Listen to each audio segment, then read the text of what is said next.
Now, to guide you around the world of real estate, here's your host and Real Estate 360 team leader, Joe Kuchera. Welcome in. Good afternoon. This is Joe Kuchera with Real Estate 360. We are live from the Toll House Hotel, as we are every first Tuesday of each month, kicking off the new year. Happy New Year to everyone out there, and looking forward to a great 2014. I'll introduce my guests and sponsors here in just a minute. Again, you can listen to us a couple different ways. We come to you live every single day, Monday through Friday from 3 to 4. You can listen to us on the radio, KDOW 1220 AM on your dial, or you listen to us live online, KDOW.biz. That is KDOW.biz, and visit our website when you get a chance. That is www.re360radio.com. Again, that's re360radio.com. We are a live show, so there's a couple different ways you can contact us today. We have a live audience. You come up and talk to us or ask questions, or as always, you can give us a call, toll free, 1-800-516-1220, 1-800-516-1220 is the way to reach us. If you have any questions for the experts here, I'll be introducing in just a minute. Again, this is Joe Kuchera with Real Estate 360. We are live from the Toll House Hotel. If you have a chance, come down and visit us. I'm joined today by the Rose team and Shannon Rose and Daniel Sullivan with the Rose teams and Keller Williams. How are you guys doing today? Good, thank you. Good Happy New Year. Happy New Year to you guys. Yeah.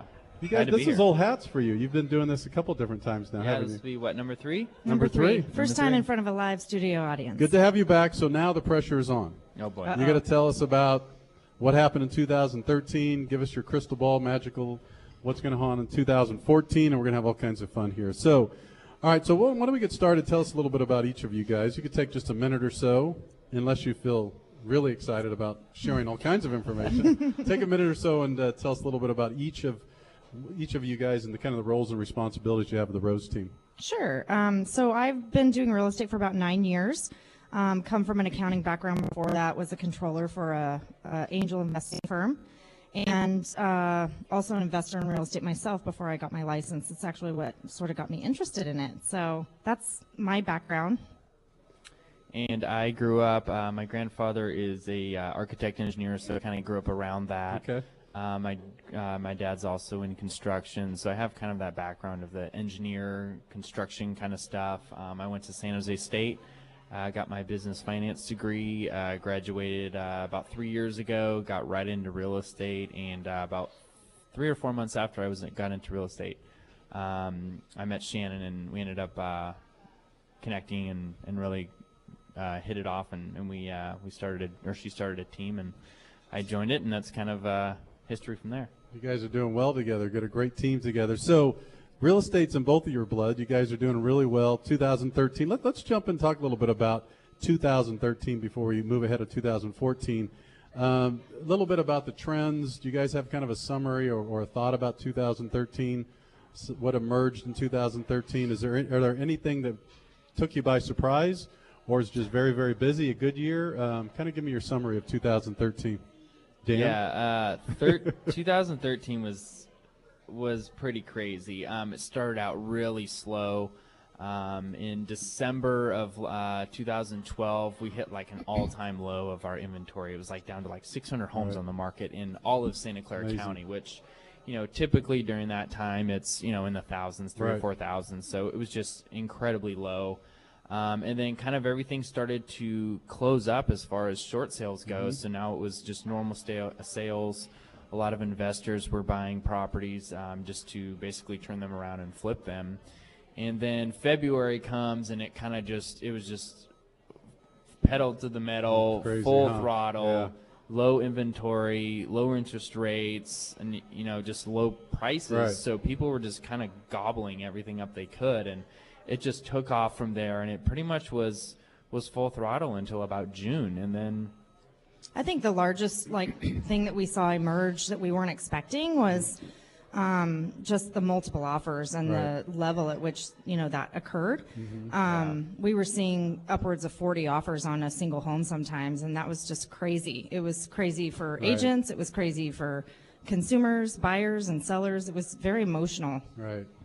I mean, you made a good point about the short sales. That seemed to kind of go by the wayside. Was it late 2012, first part of 2013, and then all of a sudden, as you said, it just started going crazy. So right around February or so, you start seeing all these multiple offers. Rates still we're staying low.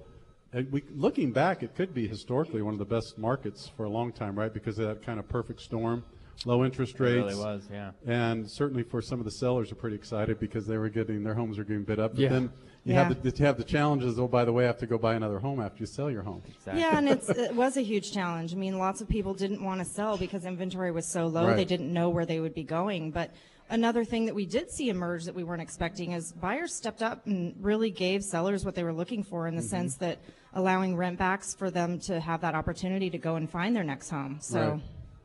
So 2013, definitely a great market. Ended up with these multiple offers in many different ways. And now we're going to get into 2014 inventories. Is that still going to be part of the game here in 2014? I mean, let's jump into that.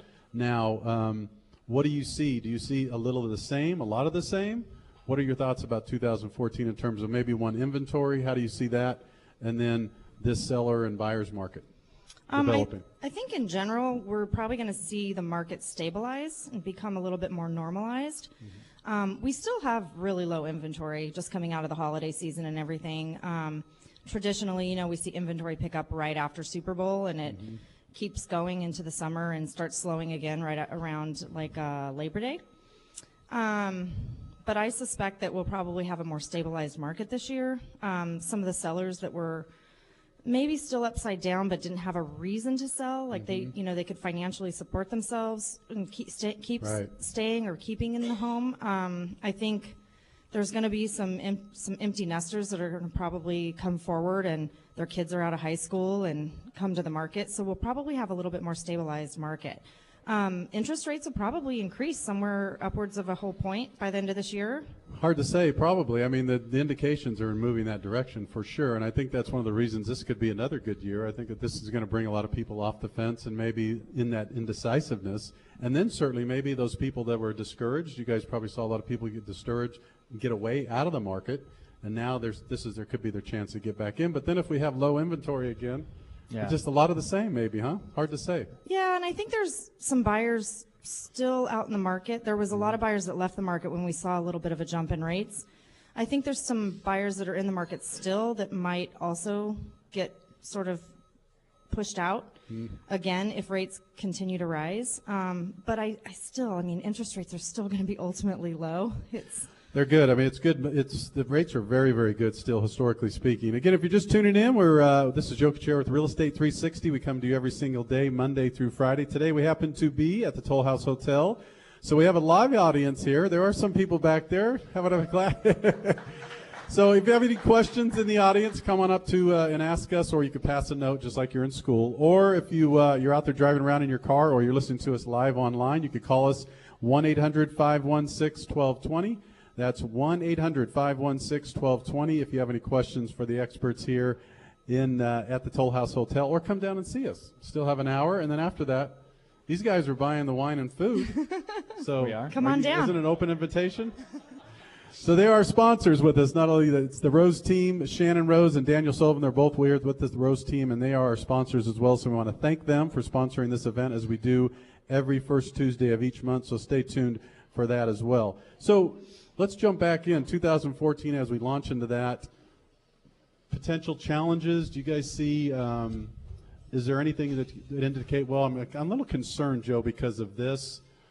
What would that? How would you answer that question? Or do you see any potential concerns in the market of 2014 for one way or another from your perspective? I really don't think there's going to be a whole lot of challenges. I think everybody's kind of had both ends of the spectrum as far as a crazy buyer's market, a crazy seller's market. This year is kind of going to be a stabilizing situation where there's not going to be a whole lot of price increases to where buyers are going to try to gobble everything up that they can to get into it. And then sellers are going to be a little bit more encouraged to be able to find another place after they sell their place, so they won't have to worry about getting a crazy rent back and going out struggling to find a place and still having to get into multiple offers while they're in contract to sell their home. So I think it's going to be a really good, stable market that people aren't going to make crazy decisions to do crazy, no contingent, $150,000 over list price offers. Maybe, you never know. I think a challenge we might see is just the shift in sort of expecting as-is offers and sellers not needing to make repairs and shifting to something of a more normalized market and having that communicated both to us as a real estate industry and to the consumer. Certainly that will likely be a challenge, I would think. So speaking of the consumer, let's talk a little bit about the consumer. We have a few minutes left in this first segment. From their perspective, as realtors, you guys worked really hard to build your team. You guys worked together well. You have a support system. You have a strategy for sales, marketing, back end. So as a consumer, what should they be looking for in a realtor? I mean, a lot of it's the same stuff, but give me a little detail on there should be, I mean, when it becomes more and more competitive. I always say this in our industry, right, whether you're a loan officer or a realtor, when the market shrinks, then you really better be on your game.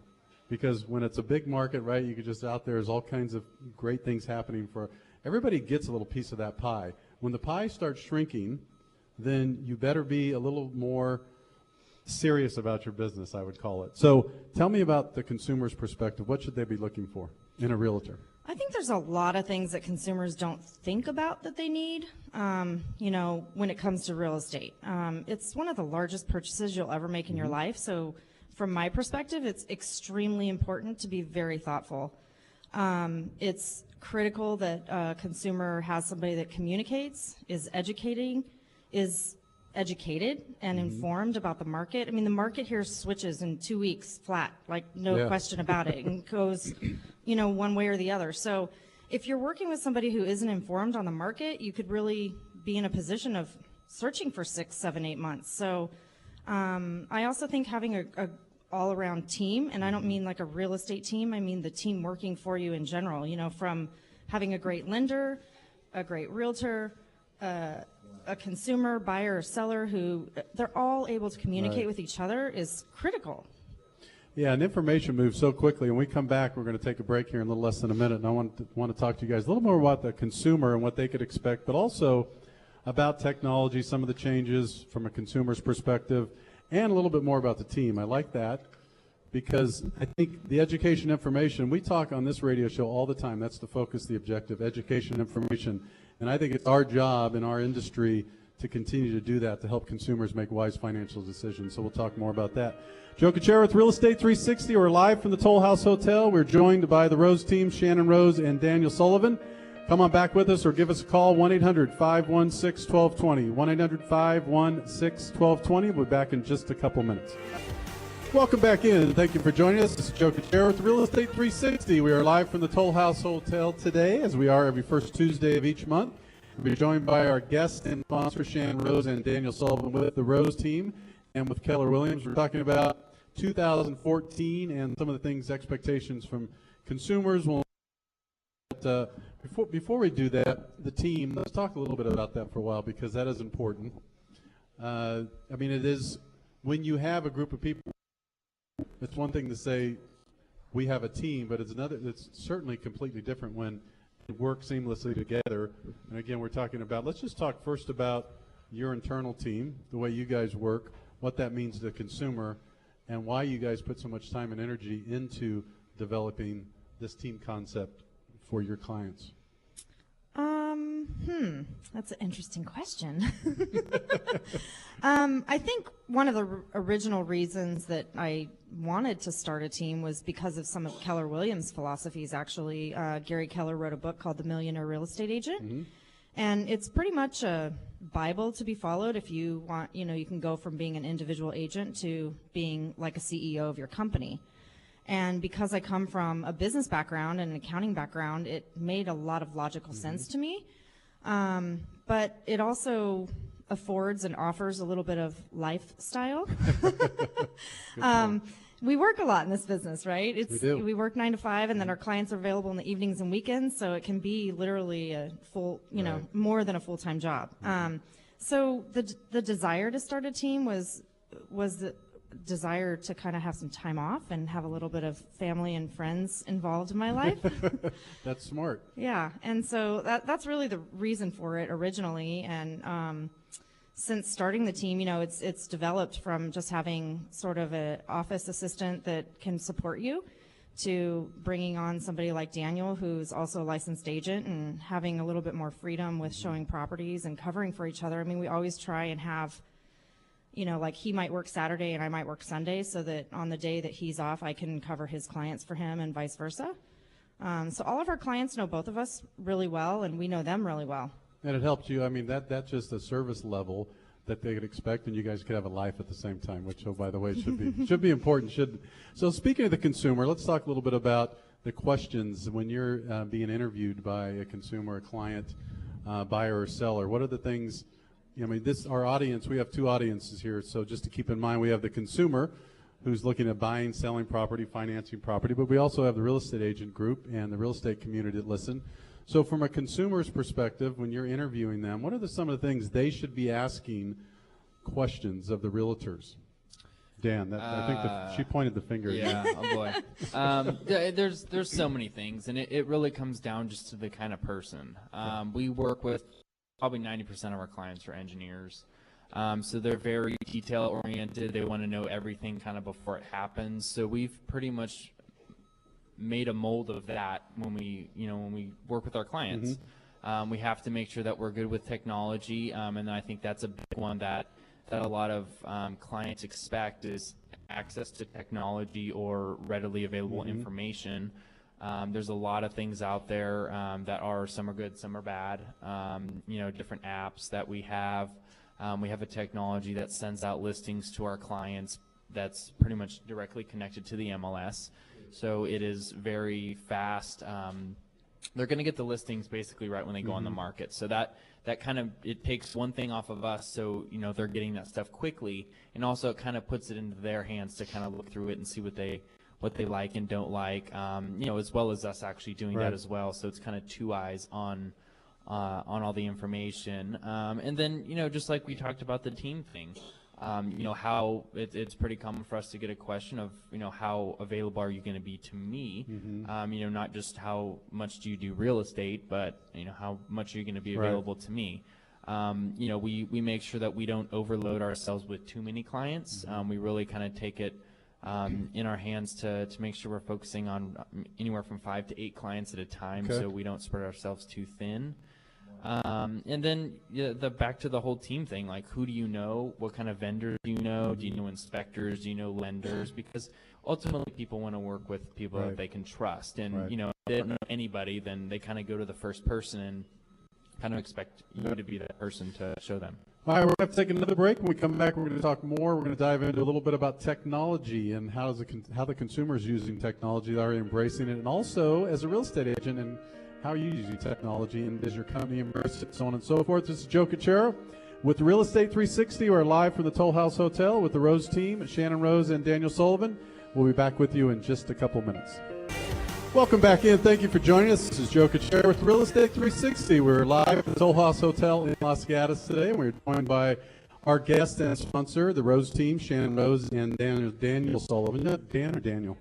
Either works. Either one. Usually Dan. All right, Dan.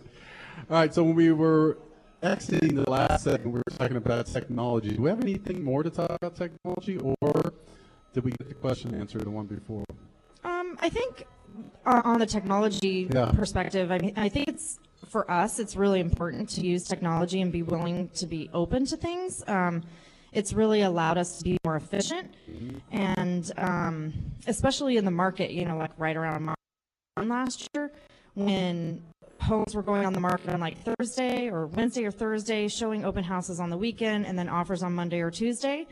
I mean, if you just had a brand new buyer who's never gone through a contract before, it really allowed us to change our ways of doing things. We would go through the contract maybe on Friday, not having a house in mind, and then go see 7 homes over the weekend, have a house to write an offer on Monday, and we could literally DocuSign for their signatures because they already stated about what the contract said.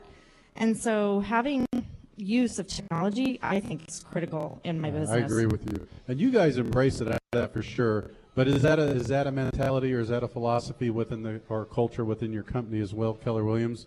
Do they advocate and encourage technology and the use of these? I mean, really trying to be on the cutting edge of whatever you could do to improve your business and be a better offer to the consumer. Yeah, absolutely. I mean, Keller Williams has a ton of technology that I mean, I've been there long enough now that we didn't have some of the technology and now we do, and some of it I don't even utilize because I'm sort of stuck in my old ways, and I probably should embrace it a little bit more. But I mean, they have things that, you know, as a realtor that are offered to us for free or for part of our nominal monthly fee that are pretty amazing. I mean, we have a CRM, we have, you know, marketing pieces that are readily accessible to us. We have an app that you can find houses on through Keller Williams. Yeah, I mean, it's definitely moving in that direction. I think it used to be anything on paper, you know, you go pick up stuff.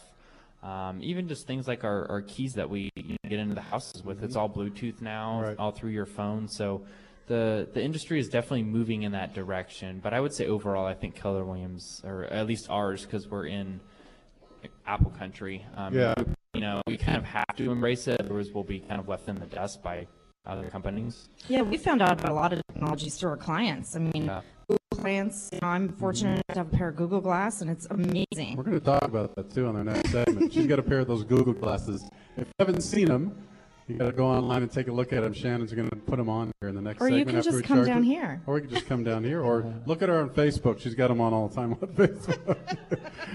So I do want to talk about, when we come back, social media, a little different than technology, but how is the consumer using social media to better connect, maybe with realtors and interact? And also, is that playing a part in their home search, or are they, you know, connecting with other people? In other words, the information right now online with the social media, there's a lot of interaction going back and forth. Very few phone calls, mostly Facebook, right? LinkedIn, texting. So we're going to talk a little bit about that too on the next segment. Stick with us. This is Joe Kuchera with Real Estate 360. We're live from the Toll House Hotel, as we are the first Tuesday of every month.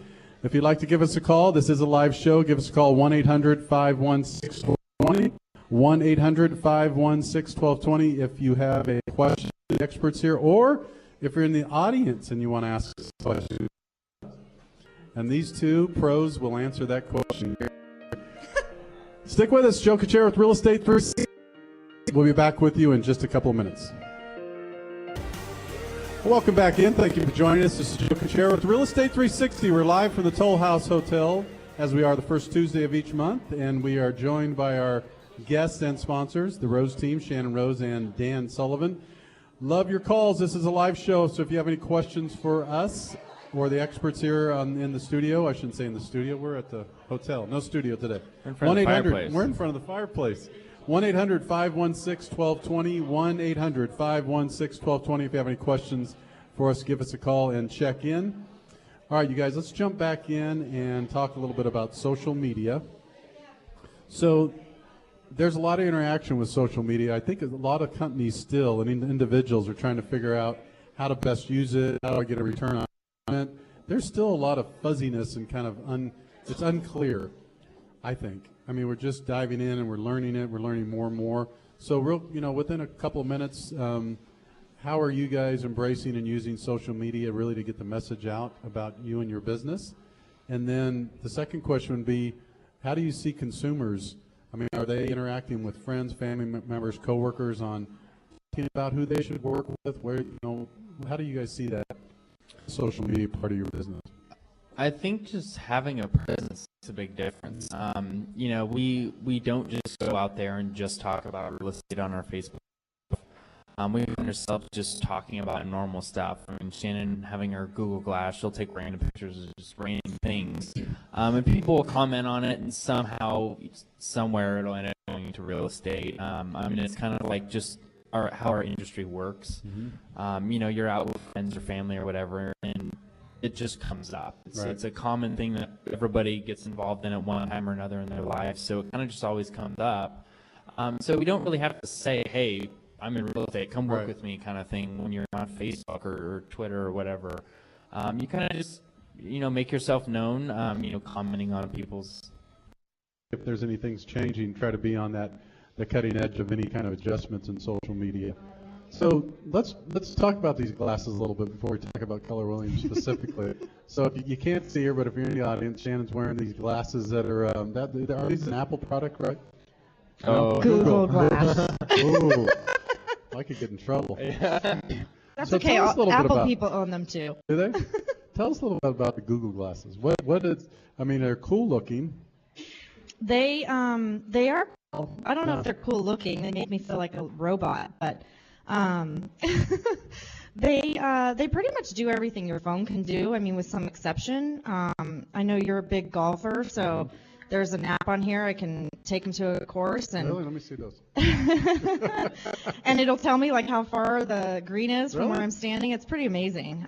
There's markers on most courses around here, so it's all via satellite. But I mean, for me, from a real estate perspective, it's a stabilized camera. I can walk through a house and do a video tour and Wow. post it on immediately on YouTube or Really? Facebook and really get the word out. I mean, I could literally go to an appointment where I'm, hoping to help that seller. Right. And have a video before I even leave there to go promote it minutes later. That's great. So you could walk around the house with this on and videotape, and then automatically post it. Exactly. I can literally post a picture of you right now Uh-oh. to Facebook. She might have done it already. And you didn't Do know. something. In fact, do I'm something. gonna do that. Do something of value. One of your clients' homes or something. Try it. We could test it. That's great, though. Yeah. So it's basically like having your iPhone or your handheld mobile device, but now it's a set of glasses and the unit there. And so how do you navigate around it? There is a little thing to the right of my eye here that is like a mouse pad. Okay. I also can just talk to it. It takes verbal commands, and any typing you have to do. I can respond to emails, text messages, take photographs, video, post it on Facebook, YouTube. I can search Google and get map directions or, local restaurants in the neighborhood or whatnot. That's great. Good stuff. We could do a show just on those glasses, I'll bet. Probably. Get around. No, that's great. I'd like to see some of the, have you posted anything yet from those on the, can you tell? No difference, right? Whether you're using that or iPhone or, The only difference is on Facebook it says from Google Glass really? instead of like from my iPhone or something. That's good stuff. Well, let's jump in. Let's talk a little bit about Keller Williams because I know you guys are excited about it. There's a reason why you chose Keller Williams. Take a few minutes and tell us why you chose them and why you stay with them and why you're excited about the future with what holds with them. Okay. I think for me it's changed over time. Keller Williams has a variety of things that they offer to the realtor. I think for me, when I first got my license, it was all about the education. Keller Williams has an incredible Keller Williams University that is taught by national trainers, and it was awesome to be able to just go into a classroom and get taught like real life real estate things because you don't really learn that in the books for the state We have exam. a formal training program. Yeah, and it's not like, oh, you start and here's 2 weeks, you got to take these classes. It's all the time. And so they have both national trainers that teach and then also the top producing agents in each office teach. So you're learning from people who are out there in the field and can really give you good feedback about reality and what's really going on right in front of you. Now, 9 years later, it's totally different while I'm there. They have an incredible pay structure that important. benefits me, and I like that. And it also has the opportunity to benefit my clients too. So, but for the most part, their philosophies are something that I really believe in. I mean, the win-win is always an important concept. I mean, whether that's I have a seller and a buyer that need to make a marriage, we want them to both win. We don't want one person to feel like they're losing out on something. And that goes for the realtors in the transaction as well. Right. And they're putting a bit of their, so I'm guessing they're putting a bit of their resources and energy back into the agents as well, it sounds like then. I mean, it's one of the things too. When you say win-win, not only buyer and seller, but as corporation Keller Williams with the agents. Yeah. It sounds like they give you guys the resources and tools and also give you the things you need to better serve your customers. Absolutely. What about you, Dan? It's funny. I mean, it's almost exactly the same as Shannon. I started just a few years ago, and I had literally just graduated college 2 months before I got my license, and I was used to being in a college classroom with presentations and projectors and all that kind of stuff, and it kind of had that same feeling when I came to Keller Williams. Good. Well, we're going to have to take a break. I won't cut you short. When we come back, we'll keep talking about Keller Williams, and we'll get the rest of your answer. Well, this is Joe Kuchera with Real Estate 360. We have one more segment. We're here at the Toll House Hotel. Come down and join us.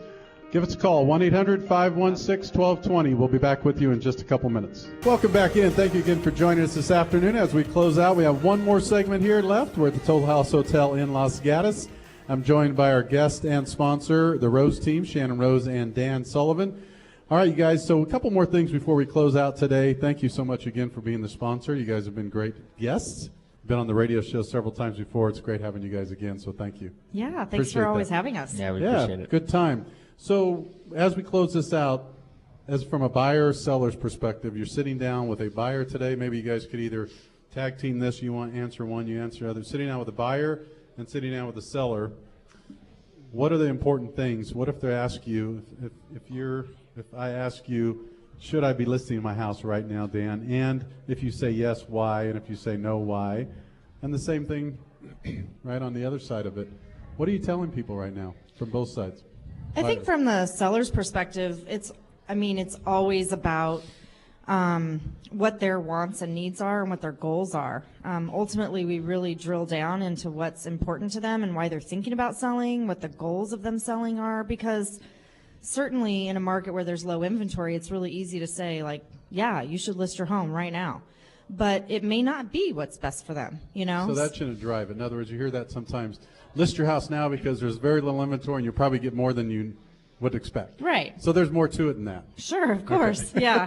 So, I think for the sellers, it's slightly different than the buyers. It's always important to know what your client's goals are, but with a seller specifically, there's a lot of other pieces. You know, are they moving to another state? Or is it a job relocation? Is it a divorce, a family death? There's so many variety of reasons of why people have to sell or are even thinking of selling and Right. not necessarily have to sell. So for us, it's critical to figure out what's important to them and what their goal is. Perfect.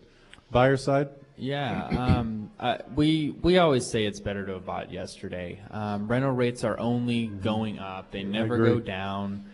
So especially for first-time home buyers, just get into it and buy a place.